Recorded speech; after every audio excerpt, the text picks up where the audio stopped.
Good morning. Good morning, everyone. Thank you, Todd, so much for helping start us off with your wonderful music as usual.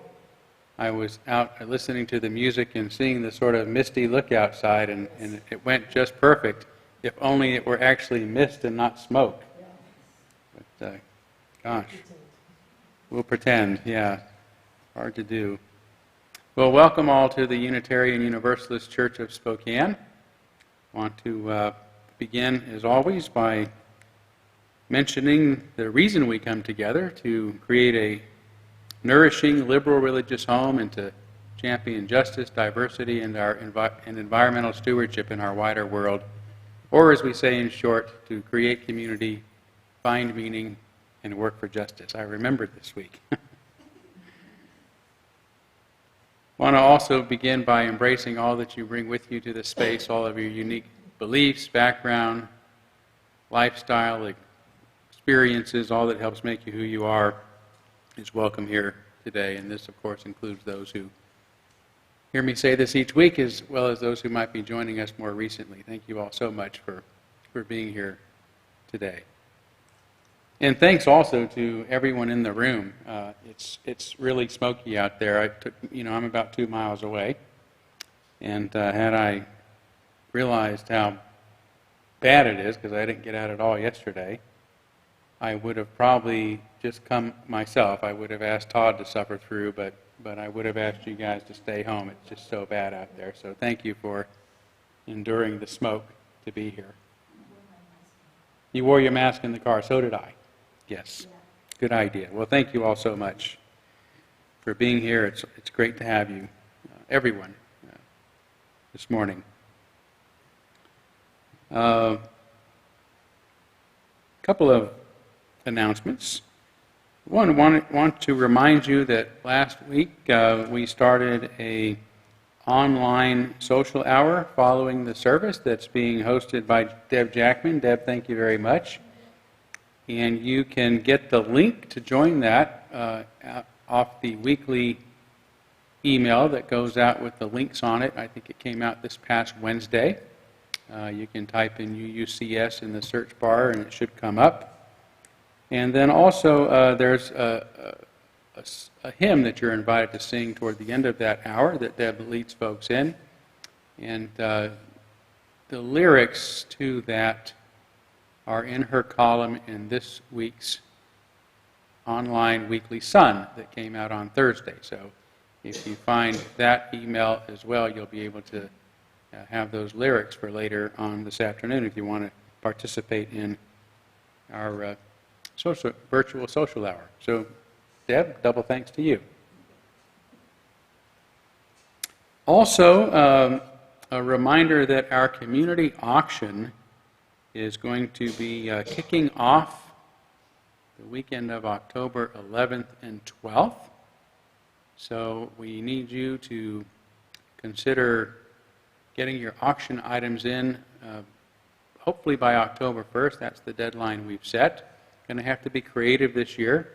So again, if you go to the Weekly Sun and look, or you can go to the website, our church website, and there's information about the auction there as well. This, believe it or not, has actually proven very successful for other churches during this time of COVID-19. So we're hoping it'll continue to work for us. It's an important fundraiser and also a great opportunity to find creative ways to be together. So you can get some good ideas there as the things that you might do to contribute to this year's auction. But wanted to remind you that the time is coming. We've got an October 1st deadline, and would love it if you could contribute to this. So thank you all so much for that. That's it for me at the moment. Let's take one more important step in our weekly service, and that is to greet one another. We don't want to stop doing that, so please take a few moments to use your cell phones, to text or call or a quick email to somebody that you're thinking of this morning.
Thank you, Michelina.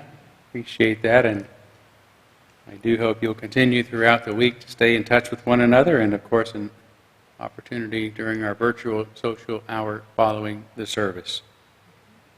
Let's move forward now by lighting our chalice, the symbol of our faith, the symbol of our unity and our solidarity, of our openness and our inclusion, of our community and our individual uniqueness. May this small flame be our offering of warmth to those who are cold and alone, and a light to those in darkness.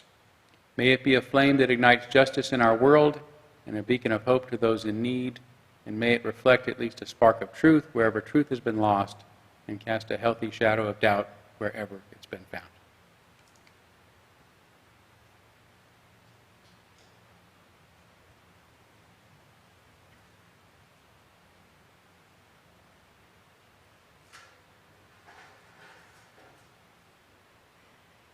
Your mind is powerful. When you fill it with positive thoughts, your life will start to change. Unknown author. The opening words come from Wikipedia. Thought encompasses an aim-oriented flow of ideas and associations that can lead to a reality-oriented conclusion. Although thinking is an activity of an existential value for humans, still there is no consensus as to how it is adequately defined or understood. Because thought underlies many human actions and interactions, understanding its physical and metaphysical origins and its effects has been a long-standing goal of many academic disciplines, including philosophy, linguistics, psychology, neuroscience, artificial intelligence, biology, sociology, and cognitive science. Thinking allows humans to make sense of, interpret, represent, or model the world they experience, and to make predictions about that world. It is therefore helpful to an organism with needs, objectives, and desires as it makes plans or otherwise attempts to accomplish these goals.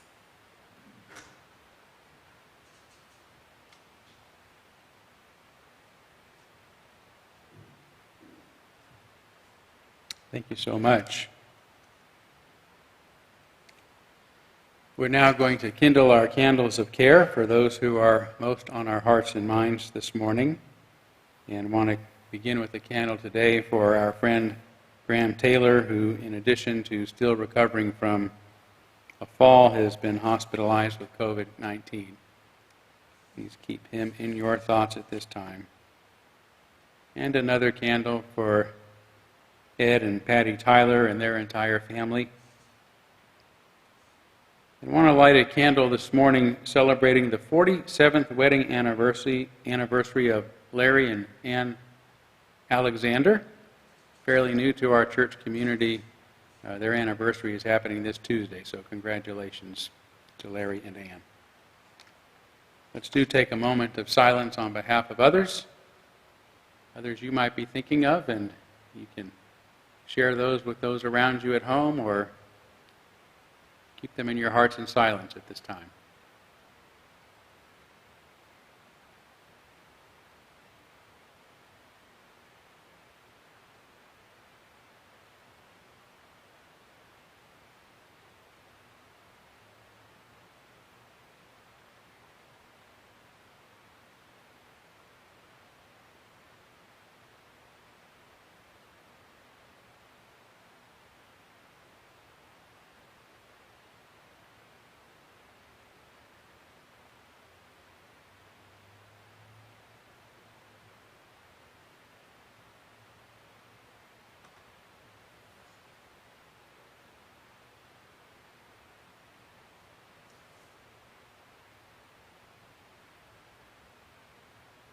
Those named aloud and those embraced in our silence, and all those who are suffering in our world at this hour, we hold in our community with compassion.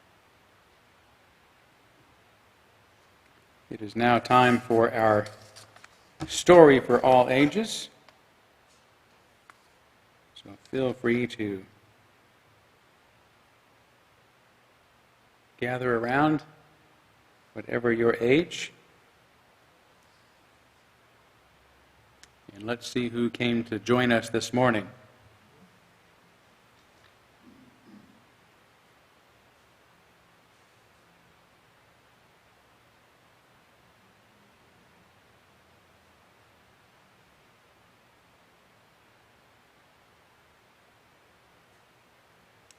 Putting up a fight.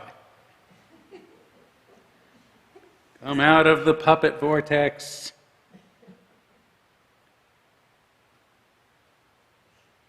Oh, he's making his way up the stairs now. Look who it is. One of our favorite friends. One of my favorite guests for sure. It's such an honor to have you, Professor Marty Pants. That's Pants with a Z. Oh, yes, I don't think that's anything I'm ever going to forget. Please don't. For those who haven't met Dr. Pants, that's Pants with a Z. Yes. Those who have not met Dr. Pants with a Z, he's one of the world's most renowned discoverologists. A discoverologist is a ditetal anthropomorph. No, wait a minute. You've been around here long enough. I think that I should be able to remember this by now, so let me give it a shot. Please do. Yes, a discoverologist is a bipedal anthropomorph who utilizes protoplasmic endowments and ocular faculties to kinesthetically ascertain phenomenon. You did it. In other words, I discover things. Oh, that's right. Well, and what are some of the things that you've discovered most recently? Smoke. Yes. When did you discover smoke? Yesterday. You discovered smoke yesterday. You know, smoke has been around a very, very long time, ever since fire. Yes, and I discovered it. Okay, well, so that means that you looked outside your window and you saw how smoky it is? Yes, and I discovered it again this morning. 2 discoveries in 1 weekend. That's pretty incredible. You're a great scientist, Professor Pants. That's Pants with a Z. Yes. So you know, Professor Pants with a Z, the smoke has come here all the way from California and Oregon, hundreds of miles away. Yes, and I discovered it. Yes, you discovered it. When did you discover it? Just now. Just now. When just now? When you told me. That's 3 major discoveries in 1 weekend. I am good. Yes. You are good, Professor Pants. With a Z. Would you like to know what I discovered from the smoke? Do tell, Todd, with a D. It's actually 2 Ds, but who's counting?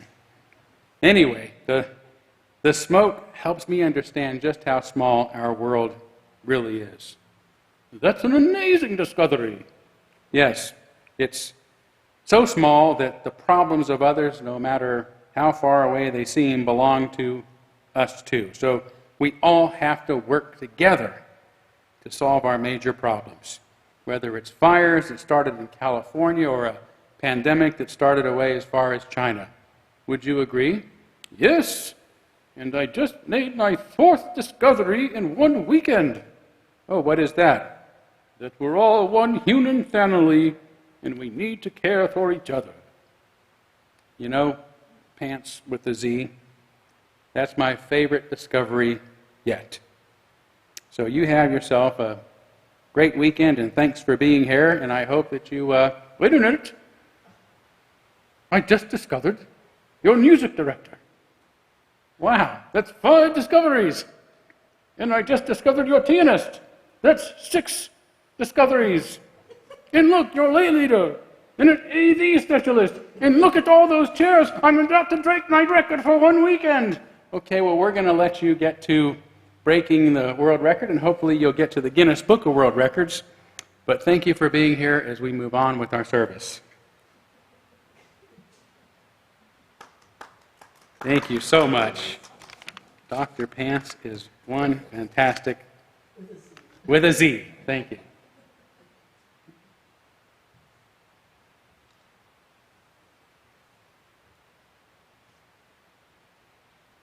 You have the power to heal yourself, and you need to know that. We think so often that we are helpless, but we are not. We always have the power of our minds. Claim and consciously use your power. Louise Hay.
I'm going to read part of the opening to chapter 4, I should say, of Massimo Pigliucci's book on Stoicism, How to be a Stoic. And this is chapter 4, Living According to Nature, which he begins actually with a quote that I love. It doesn't have as much to do with my sermon today, but certainly my fundamental beliefs as a humanistic thinker that was written by Epictetus in his discourses, 2,600 years ago. And that quote is our other statement then incredible, that man's nature is civilized and affectionate and trustworthy? Isn't that what a positive way to think about human nature. So ancient that we're civilized, affectionate, and trustworthy. We need to hear that more. Anyway, here's the first two paragraphs from this chapter on living according to nature. The Stoics were famous in antiquity for inventing a lot of new words in order to explain their philosophy to others, and also for being fond of short, pithy phrases to remind themselves of their basic tenets whenever the need arose. One such catchphrase, uttered in some form as early as Zeno of Citium, Zeno the founder of Stoicism, is that we should live our lives according to nature. What, I mockingly questioned Epictetus, is Stoicism all of a sudden turning out to be some tree-hugging New Age thing? No, he calmly assured me. It is no ordinary task merely to fulfill humanity's promise. For what is humanity? A rational animal subject to death. At once we ask, from what does the rational element distinguish us? From wild beasts. And from what else? From sheep and the like. Look to it then that you do nothing like a wild beast, else you destroy the human in you and fail to fulfill your promise.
Thank you so much, Michelina.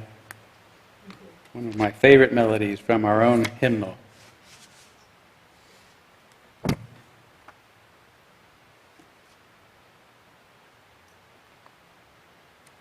So my sermon title today is The Basis of Thinking.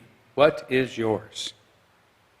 Several years ago, I was at a hobby farm that included a monkey in its menagerie. I was among a handful of other guests standing around its circular cage when I jangled my keys to rouse its attention.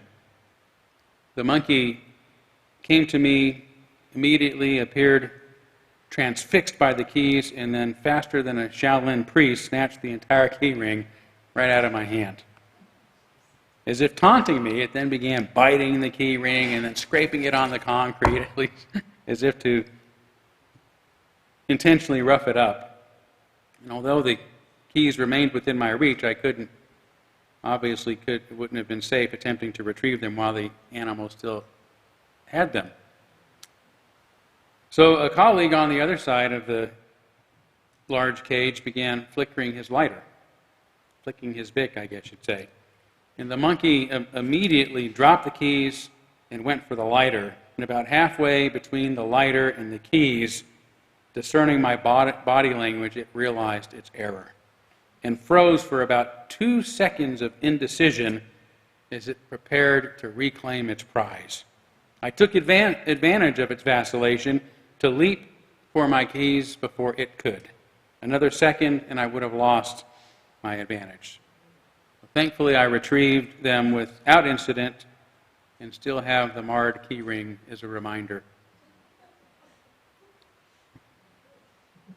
I begin with this anecdote on thinking, not to prove that I can outsmart a monkey, or else I would have been smart enough not to have lost my keys to the simian savant in the first place. But I do want to point out, rather, that the monkey itself demonstrated an ability to think, which was apparent in those moments of indecision. I don't know what its internal processes were or how it experienced its thoughts. Perhaps they were more like images or dueling emotions. The 17th century rationalist philosopher Baruch Spinoza defined an emotion as a confused idea, an emotion as a confused idea. So if this is so, maybe all emotions are unformed thoughts, and as such, a kind of rudimentary thinking. Whatever was going on inside its head, the monkey clearly had a moment of uncertainty in which it stopped to consider in some way how best to respond. Pet owners often see the same kind of indecision expressed by cats and dogs. And just 2 days ago, I saw it exhibited in a small group of turkeys grazing in my front yard. Upon seeing me watching them through the window, they had to decide whether it was safe to resume eating or time to flee. After freezing and observing me for just a few seconds, they decided it was safe enough to graze a bit longer, but still left sooner than necessary, indicating that they had made a compromise. Reason has long been considered one, if not the defining quality of our species. But it seems fairly certain that lots of other animals also think. The difference between them and us may only be that we're able to think in words. Language, in addition to images and emotions, means something to us. We're now discovering that lots of other animals communicate through languages of their own, but human language is complex enough to be represented in written symbols. We can write love letters, author best-selling novels, win Pulitzer Prizes, and create scripts to program computers. No other animal so much as scratches a single symbol in the dirt. Words are how we share what's locked inside our heads. They're how we make what must otherwise remain private public. Not that we can be sure of an individual's words, if they ever fully express the private thoughts they are meant to describe, or are received by the hearer precisely as the speaker intends. But our understanding of language, so long as we share the same language, is presumed to be close enough to effectively communicate with each other.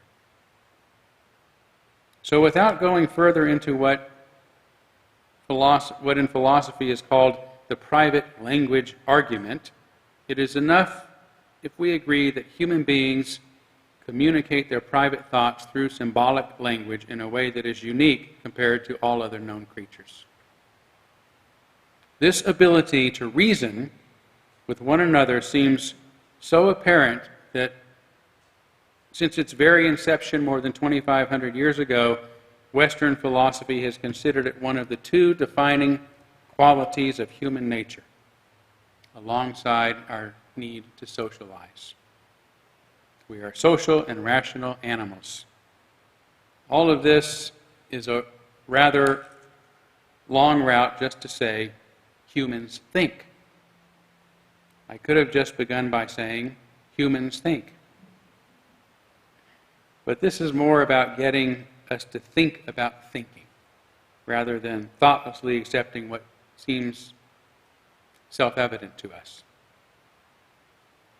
Already I've said enough to raise questions about the quality of our thinking, about the adequacy of language for truly conveying our thoughts, about nonverbal forms of thinking involving images and emotions that we, like other animals, also engage in, and whether thinking in words is necessarily superior to these other ways of thinking. So we've already been thinking critically about thinking, which is the purpose of this Perennial Problems Series of sermons. The basis of thinking. What is yours? Whether we are communicating with others or having an internal conversation with words, we tend to think much without thought. We tend to think much without thought. And because the kind of thinking we are most aware of comes wrapped in narrative, we are inclined to believe we're always thinking in a way that is perfectly reasonable. But there are some things that come natural to us and some that require discipline, intention, and study. Fashioning instruments and making music is an entirely human phenomenon, but not all humans are musical. Becoming a musician takes effort and practice. In the same way, thinking in words is an entirely human phenomenon, as far as we know. But it takes effort and practice to reason well. Just because we think in words does not mean we're thinking reasonably. Logic, which I use interchangeably with reasoning well, is a discipline that was first developed by Aristotle 2,500 years ago. To practice it, one must learn its proper figures, moods, forms, rules, and fallacies. Even then, it would take an extraordinary mind to be able to instantly translate the informal arguments we encounter in most communications into formal arguments, then to analyze their soundness, let alone managing to do so while remaining fully engaged in a conversation. Just to translate an informal argument into a formal argument for analysis, one must first eliminate synonyms to create the proper number of terms, 2 terms for hypothetical arguments and 3 terms for categorical arguments. Then for the latter, use conversion, aversion, or contraposition to further eliminate class complements. Wake up!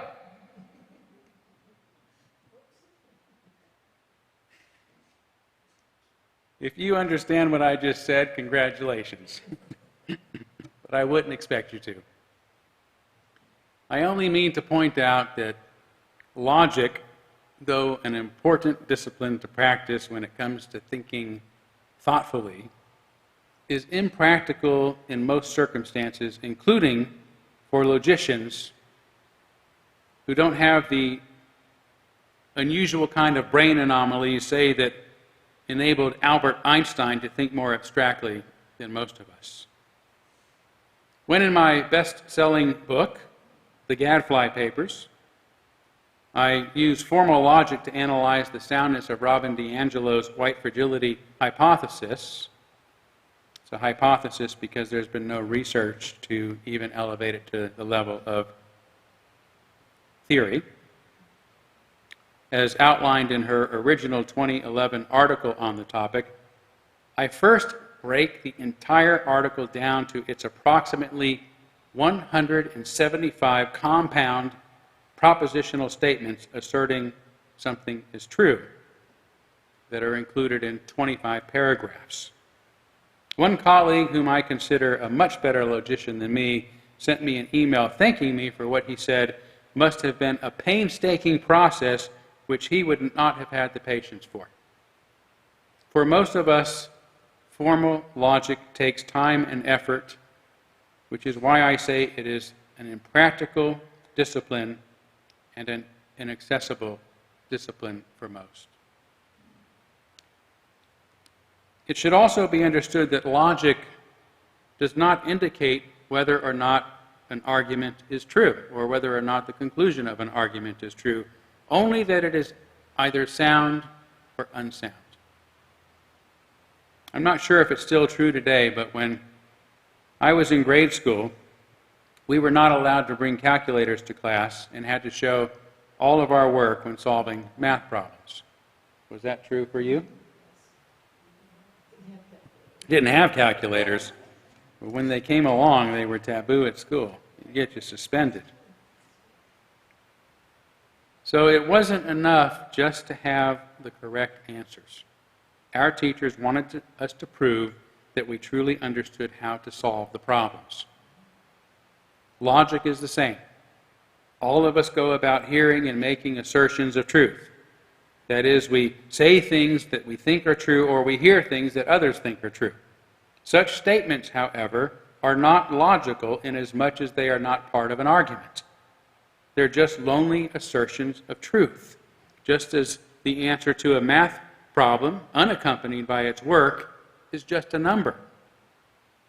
Logic includes an assertion of truth, but also the work getting to it, the reasons why it is said to be true. If such an argument is in proper form, we can analyze the form and as easily as a math problem, determine if it's sound or not. A sound argument, one that has proper form, regardless of the terms it uses, regardless of its subject, means that if its premises are true, its conclusion must also be true. As with math, resolving a problem the right way means our answers must be correct. But truth is an epistemological problem, not a logical one. In logic, if our premises are true, the conclusion must be true, is a big if. For nothing has been proven to be known with absolute certainty. Logic is about thinking well, not ascertaining the truth. Although I think it's fair to say that by determining the logical soundness of our thinking, we can feel more secure about the reliability of our conclusions and the things that we guess might be true. As I often say, always make your next leap of faith your best educated guess. Logic can help us make good guesses. As a practicing philosopher, which means someone who tries to make philosophy practical, I have long believed that we could resolve most of the world's greatest problems in a generation if we began teaching kids critical thinking today. Critical thinking, which I also consider synonymous with logic, requires us to question our own beliefs as well as those others ask us to believe, to chronically do so. We accomplish this by considering the reasons why something is said to be true. An assertion of truth accompanied by reasons explaining why it should be considered true is part of an argument that can then be logically considered or analyzed. But we still have the problems of accessibility and practicality. Even if formal logic, I should say, were suddenly a required part of every person's education, it would still be impractical for us in most situations.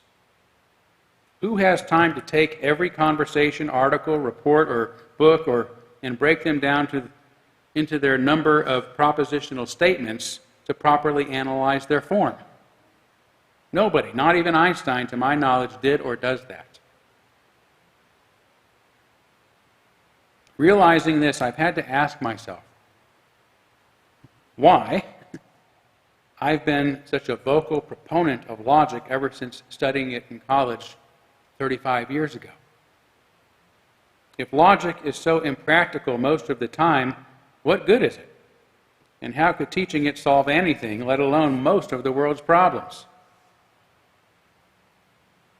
Upon considering these questions, I realize it's because learning formal logic has allowed me to distill it enough of it down to be immediately accessible and practical most of the time.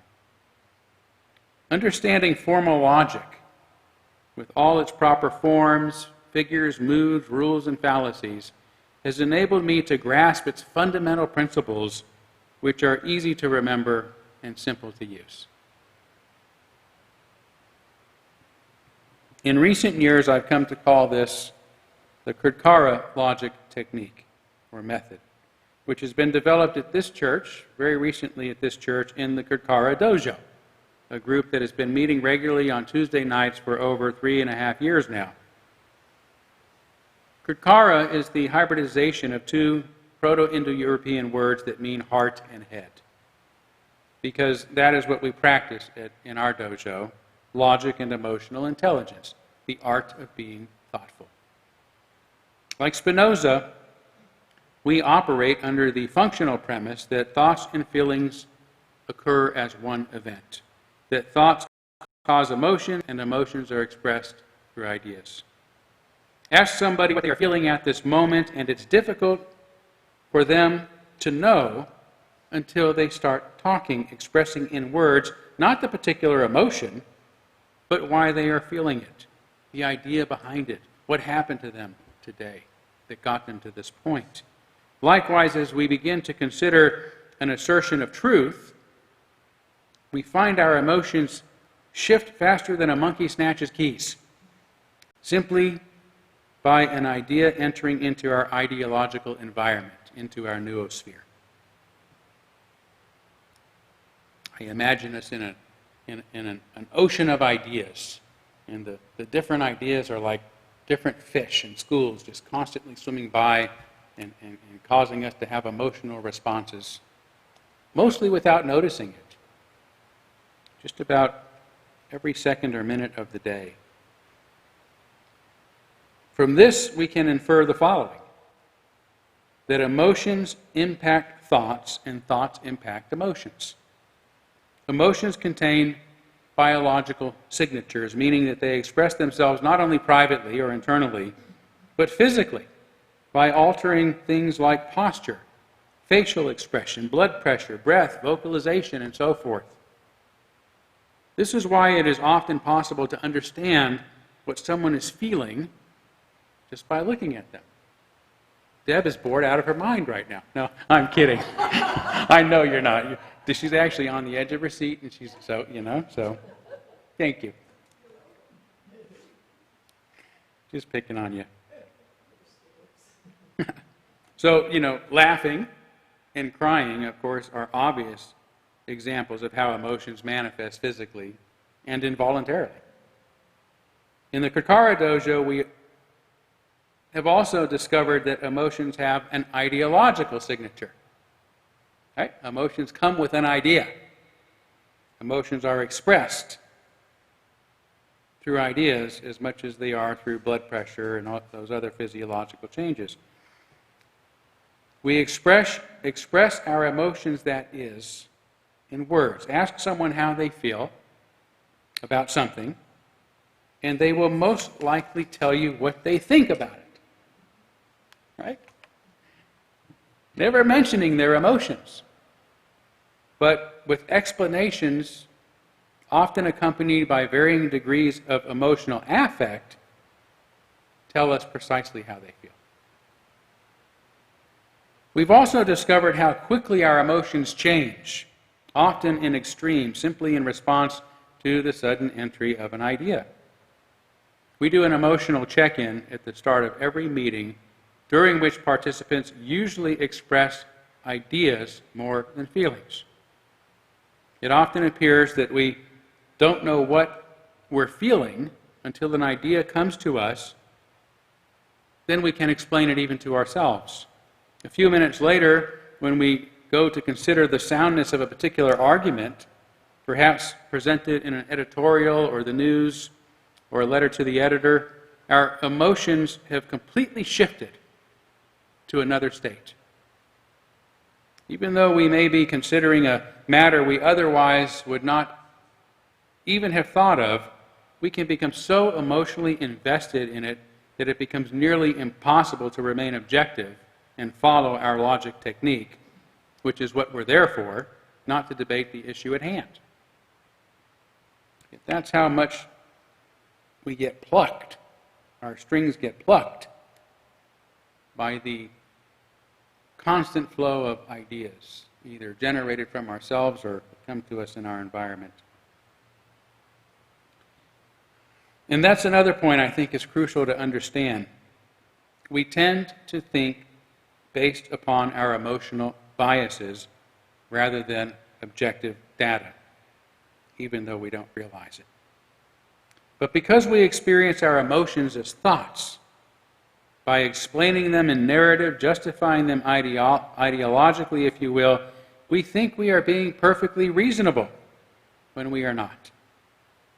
This works if you prefer to live in a matrix of your own unproven ideas about the world rather than in the world on its own terms.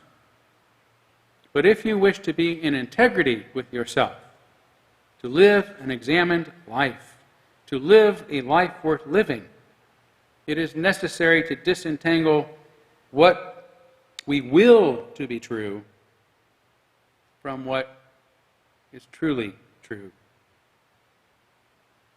To help, here is the four-step approach we call the Kirkara logic method, and if you want to get your pen and paper handy, I'll repeat these easy four steps again at the end of the sermon. So first step is own your biases. Own your biases. This is not only the first, but it is also the hardest step, because our unconscious emotional response to an assertion of truth can be so immediate and so intense that we want to rush in to affirm or deny it with our thinking, with our thoughts. But logic is meant to help us get past our ideological and our emotional biases by considering matters objectively, truly objectively, outside of ourselves. This can be expressed pretty simply as, I'm delighted with the idea, I couldn't agree more. Or, it makes me angry as hell, and I completely disagree. It's that simple.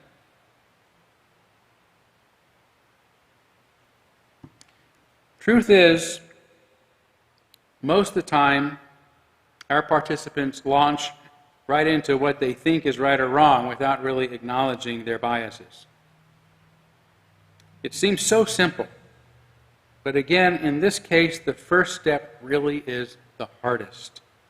But just imagine what our society might be like if most people acknowledge their ideas are based on biases that remain questionable no matter how much we like them. Imagine if that's what most of us thought about our ideas, that they're questionable no matter how much we like them. I imagine there would be a lot less strife in the world. The second step is to ask, what's the what? What's the what? Doesn't make a lot of sense right now, but it's pretty easy to remember, right? Own your biases. What's the what? In logic, what we call the what in Kirkara is an argument's conclusion. We phrase the question this way to help us quickly ascertain the main point we're being asked to accept as true. The what is the main point we're being asked to accept as true. You may read an opinion in the paper that's several paragraphs long, most of which is trying to get you to agree with the main point. So figure out, in only a few words, what's the main point? What precisely are you being asked to believe is true? What precisely are you being asked to believe is true? What's the takeaway? What's the what? The third step, my favorite, is to ask, what's the why? What's the why? Be careful that you could get a beheading if you ask that one. But it's important. In logic, the why is referred to as an argument's premises. The reasons its conclusion is said to be true. If someone asserts something is true without giving reasons, without explaining why it should be considered true, then there is no argument being made and no way to logically evaluate it. If a series of statements, like an article, in an article, consist entirely of unfounded assertions of truth, none of which really leads to the other, we just have a long list of opinions, not an argument. And you would be surprised how many articles and how many letters to the editor are just a laundry list of opinions with no logical connection. It's hard to find good thinking in the paper. Sorry. I know, because we search for it every week. So here's an example. The president is an idiot. Global warming is real. There is smoke in the air. are a list of assertions, but not part of an argument. Whereas the president doesn't believe in global warming, all the smoke in the air today is global warming. Therefore, the president doesn't believe in all the smoke in the air today is an argument, and a logically sound one at that.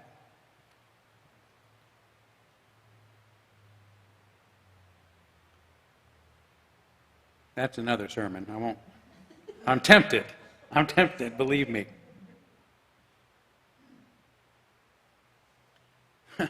The fourth and final step to ask is, does the what follow from the why? Does the what follow from the why? In other words, do the reasons given in support of the main point actually support it? If the argument were to go, the president doesn't accept global warming because his constituents don't want him to, therefore global warming is a hoax, it should be obvious that not wishing something to be true doesn't make it a hoax. So even though the premises are connected to a conclusion, they don't support it. On the other hand, an unprecedented number of wildfires means global warming is happening. There is an unprecedented number of wildfires, therefore global warming is happening. Is sound because the premises support the conclusion. The what follows from the why. The what follows from the why. Those steps again, in case you want to write them down, are own your own biases. You can add ideological and emotional biases if you want. We really want to make it twofold. Own your own biases, then ask, what's the what? What's the why? And does the what follow from the why? Does the what follow from the why?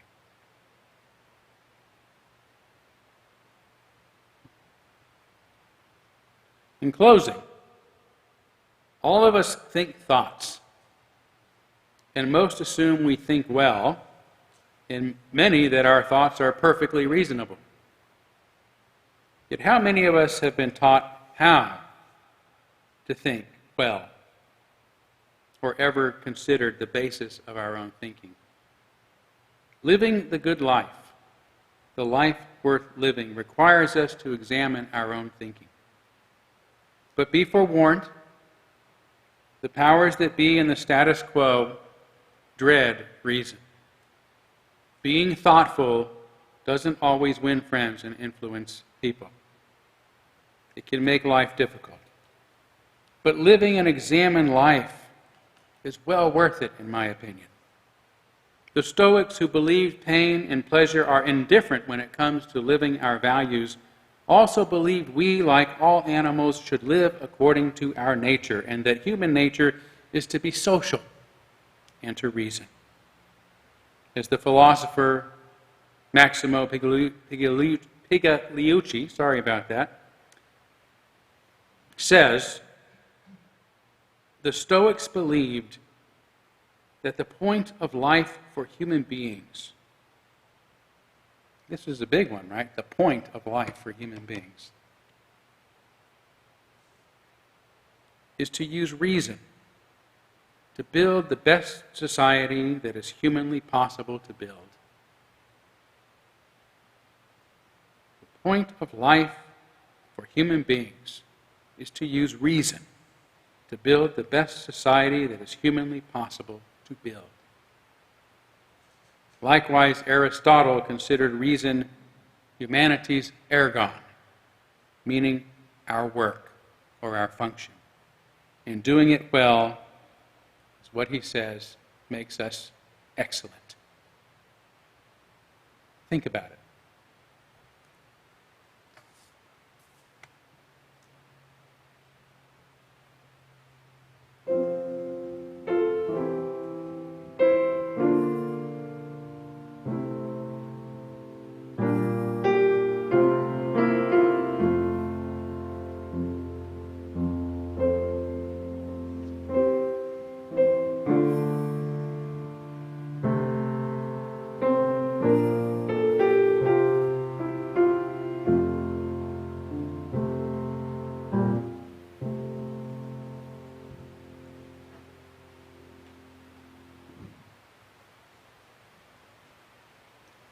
Well, I'm going to tell you why I picked this final hymn. I actually picked it because Todd and I had a talk, and we decided it would be a good thing to pick things that would be familiar to most of you, or hopefully many of you. And so that's why I picked number 346, Come Sing a Song With Me.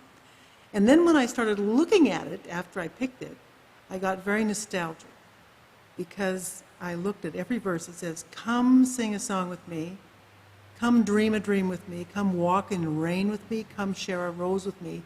And I envision all those things as being done when we are physically together, which makes me sad.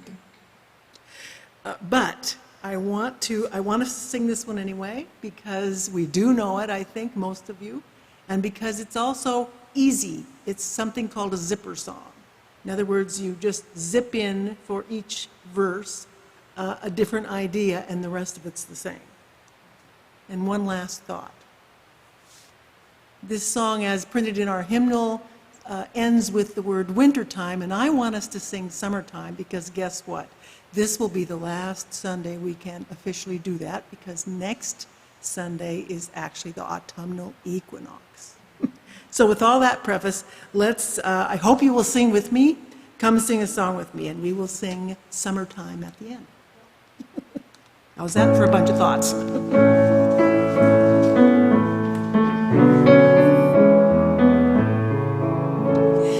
Come sing a song with me. Come sing a song with me. Come sing a song with me, that I might know your mind. And I'll bring you hope when hope is hard to find.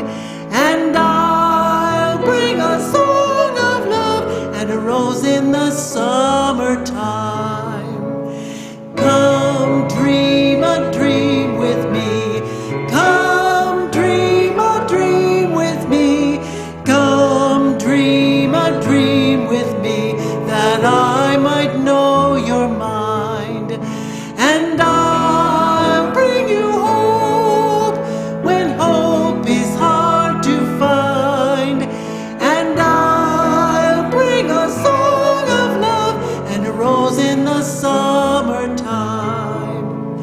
Come walk in rain with me. Come walk in rain with me. Come walk in rain with me, that I might know your mind. And I'll bring you hope when hope is hard to find. And I'll bring a song of love and a rose in the summertime.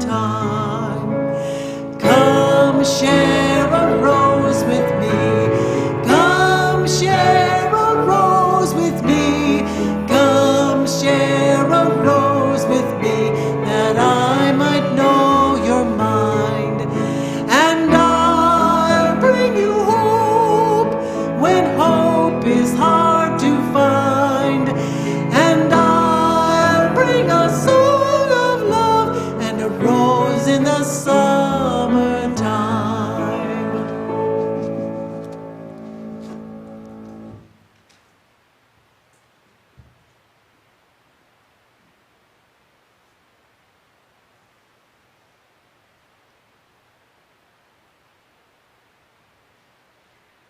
Magic is all around. You just have to believe. I wrote the following words for the old little nature chapel. We must rely on the power of our mind to find treasures of hope through reasoning and also through faith in life. Life is a series of cycles. Day always follows night. Though sometimes hidden, the magic does its wonderful transformative work. Think deeply and believe in the light forever present behind the darkness. Namaste. Amen. Blessed be. Salam alaikum and shalom.